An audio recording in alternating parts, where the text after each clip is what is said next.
बच्चों, यहाँ पे हमको गोली दर्पण द्वारा प्रतिबिंब प्राप्त करने गतिविधि को हम कर रहे हैं ना। इसके लिए हमारे पास ये दो प्रकार के गोली दर्पण है।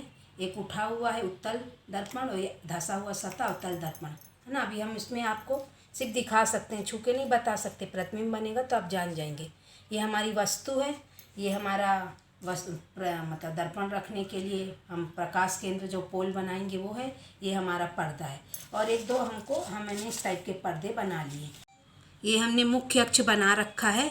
ये हमारा फोकस बिंदु है, ये वक्रता केंद्र है ना। और ये हमारा पोल है पी।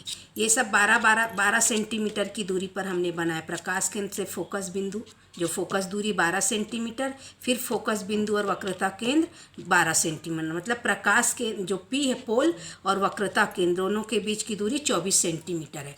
अब हम ये जो हमारी वस्तु है सी से परे, फिर सी पर रखेंगे, फिर सी और एफ के बीच रखेंगे, फिर एफ पर रखेंगे, फिर पी और एफ के बीच रखेंगे और प्राप्त प्रतिबिंबों को अवलोकन करेंगे कि हमको किस टाइप से प्रतिबिंब प्राप्त होते हैं।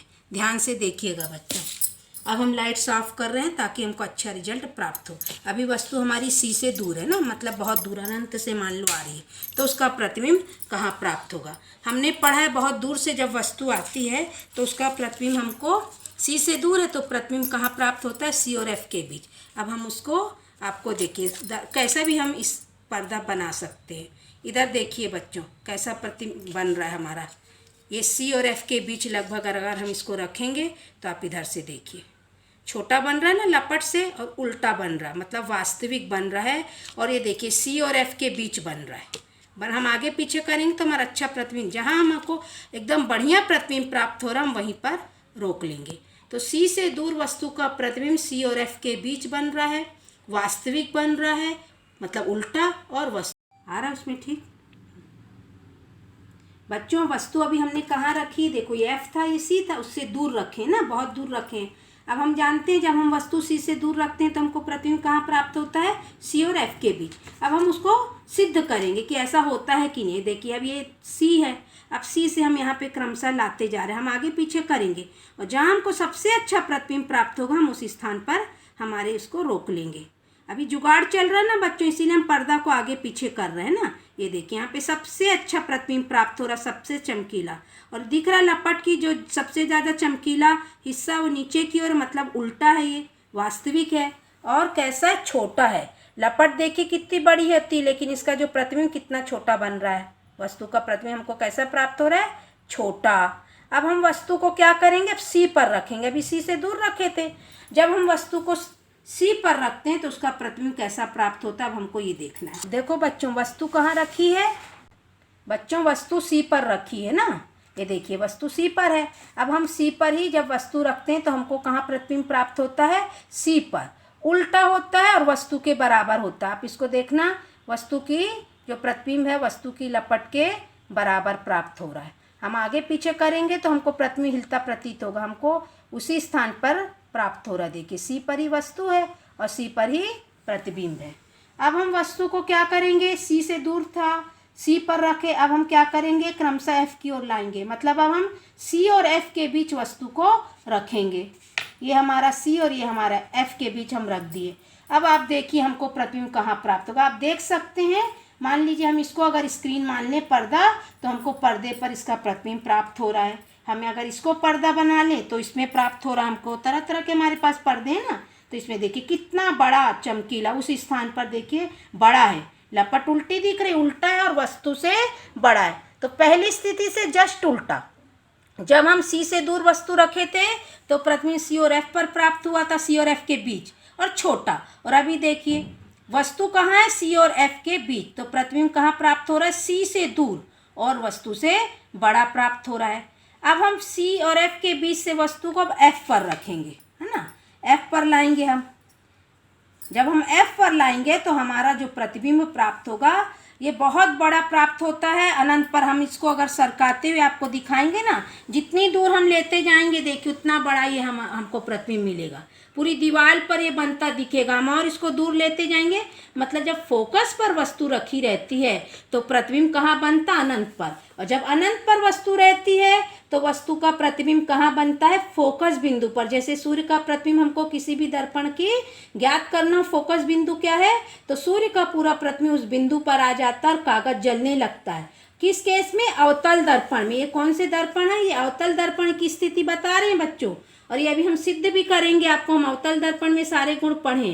अब इस सब में वस्तु का हमको कैसा प्रतिबिंब प्राप्त हो रहा, वास्तविक, मतलब उल्टा। और किस पे प्राप्त हो रहा है, देखिए पर्दे पर ना, अभी दर्पण पे कहीं प्रतिबिंब प्राप्त नहीं, हमको सब पर्दे पर प्राप्त हो रहा है। तो हम इसको कैसा प्रतिबिंब बोलते हैं, वास्तविक प्रतिबिंब। अब हम इसको और पास लाएंगे, है ना, एफ हो गया, एफ और पी के बीच।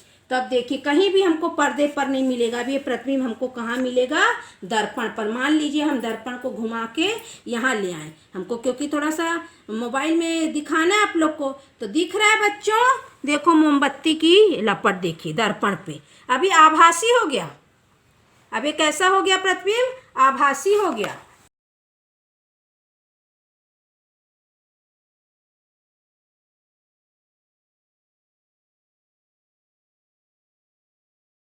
अब बच्चों देखो, एकदम सामने रखें प्रकाश केंद्र पर वस्तु, दर्पण फोकस और प्रकाश केंद्र के बीच, तो हमको दर्पण पर प्रतिबिंब प्राप्त होता है और ये आभासी है। जाएंगे तो हमको दर्पण पर प्रतिबिंब प्राप्त नहीं होगा, हम पास लाएंगे तभी हमको प्रकाश स्रोत का इसमें प्रतिबिंब प्राप्त होगा, दूर लेते जाएंगे तो नहीं। तो अवतल, ये अवतल दर्पण इससे पता चलता है। और सिर्फ एक ही स्थिति है अवतल दर्पण की 5 स्थिति में, जिसमें जब वस्तु को हम एकदम दर्पण के सामने रखते हैं तो वस्तु का हमको दर्पण पर प्रतिबिंब प्राप्त होता है, इसलिए आभासी कहलाता है। इस तरीके से बच्चों आप लोग को वास्तविक और आभासी प्रतिबिंब समझ में आ गया। जो दर्पण पर प्राप्त होता है दर्पण की सतह पर, वो आभासी होता है, और जो यहाँ पर्दे पर प्राप्त हो रहा था हमको प्रतिबिंब, वो क्या होते हैं, वो प्रतिबिंब वास्तविक होते हैं। जैसे ये वाले प्रतिबिंब देखिए पर्दे पे प्राप्त हो रहे हैं हमको, है ना, ये जब पर्दे पे प्राप्त होता है तो ये कैसा प्रतिबिंब होता है, वास्तविक होता है। और जो दर्पण पर प्राप्त होता है, ये देखिए ये वास्तविक प्रतिबिंब है जो हमको पर्दे पर प्राप्त हुआ।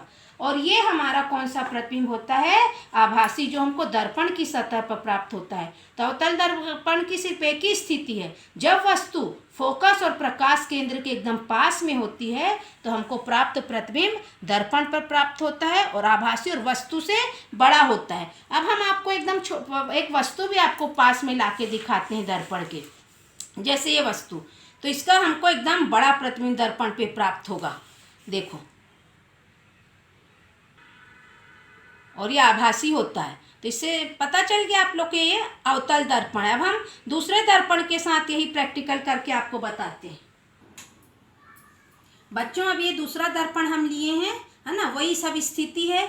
ये हमारा P है, पोल है जहाँ पर हमारा प्रतिबिंब रखा है, ये हमारा F है, ये हमारा C है ना, वक्रता केंद्र। हम वक्रता केंद्र के दूर में वस्तु रखे हैं और हम इसमें देख रहे हैं कोई पर्दे पर हमको प्रतिबिंब प्राप्त नहीं होगा, दर्पण की सतह पर प्राप्त होगा, एकदम छोटा।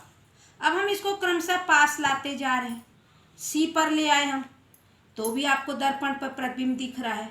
उसके बाद हम और पास ले आए, C और F के बीच ले आए, तो भी हमको दर्पण पर प्रतिबिंब प्राप्त होगा। हम और पास भी लाते जाएंगे तो भी हमको प्रतिबिंब कहाँ प्राप्त होगा, दर्पण पर। तो इस दर्पण के साथ हमको हमेशा आभासी प्रतिबिंब प्राप्त होता है और वस्तु से छोटा प्राप्त होता है। इसमें आपको लपट कैसी दिख रही है बच्चों, सीधी दिख रही है कि उल्टी दिख रही है, सीधी दिख रही होगी इसमें आप लोग को लपट। तो ये छोटा प्रतिबिंब प्राप्त होता है बच्चों हमको इस दर्पण पे, इसीलिए ये, और उत्तल दर्पण हो गया। हमने दोनों दर्पणों और उसके बने प्रतिबिंबों के बारे में पढ़ चुके हैं, तो हम जान गए हैं, बिना छुए भी हम जान गए हैं कि कौन सा दर्पण है, उत्तल। क्यों, क्योंकि इसमें वस्तु का आभासी प्रतिबिंब और वस्तु से छोटा प्राप्त हो रहा है। इसके इसी गुण के कारण इस दर्पण का उपयोग साइड मिरर के रूप में गाड़ियों में होता है, ताकि वो पीछे के वास्ट एरिया को ड्राइवर देख सके और ट्रैफिक अगर है तो वो पास देता हुआ आगे बढ़ता जाए। पीछे के यात्री को अगर जगह चाहिए, साइड चाहिए, तो मिरर में देख के वो साइड दे देता है। तो अब हम अगर बोलें आपको बिना छुए तीनों दर्पणों को पहचानना है, तो आप कैसे पहचानोगे बच्चों, दर्पण में बनने वाली, दर्पण के द्वारा बनने वाले प्रतिबिंब को देखकर आप जान जाओगे। तीनों दर्पण के सामने खड़े होना, जिसमें आपके जितना प्रतिबिंब बनेगा वो समतल दर्पण, जिसमें आपसे बड़ा प्रतिबिंब बनेगा वो अवतल दर्पण, और जिसमें आपका सीधा प्रतिबिंब और छोटा प्रतिबिंब बनेगा वो उत्तल दर्पण। तो उम्मीद है बच्चों आप लोग को गतिविधि के द्वारा दोनों दर्पणों के द्वारा बने प्रतिबिंबों की जो गतिविधि अच्छे से समझ में आई होगी। फिर भी अगर कोई डाउट हो तो कमेंट बॉक्स पे कमेंट करिएगा। Bye bye.